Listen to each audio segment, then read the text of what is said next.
அனைவருக்கும் கணித வணக்கம். இப்போ பார்க்க போகிறது 8ஆம் வகுப்புக்குரிய கணக்கு இயற்கணிதம்ங்கிற யூனிட்டில் பயிற்சி 3-2ல் 4வது கணக்கை பார்க்க போகிறோம். சுருக்குக அப்படின்னு சொல்லி கொடுத்துருக்காங்க. அதில் முதல் கணக்கே என்ன கொடுத்துருக்காங்க பாருங்க. 3m²2/m + 2m²4 divided by m²3 அப்படின்னு சொல்லி கொடுத்துருக்காங்க. சுருக்கி இந்த கணக்கை நம்ம ஆன்சர் போட போகிறோம்.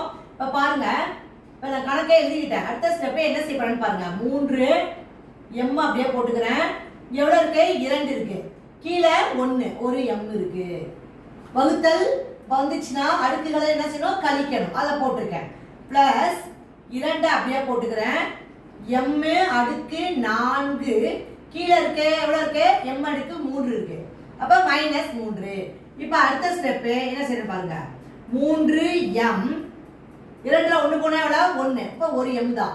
பிளஸ் 2m அப்படியே போட்டுக்கிறேன்.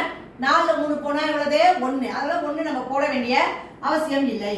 இப்போ பார்த்தீங்கன்னா 2 ஒரே உறுப்பா இருக்கா. அப்போ 3 + 2 × m ஈக்குவல் டு என்ன ஆன்சர் வரும்? 3 2 கூட்டினால் 5m. இந்த கணக்குக்குரிய விடை என்னது? 5m என்பது இந்த கணக்குக்குரிய விடையா நமக்கு கிடைச்சிருக்கு. புரிஞ்சுங்களா?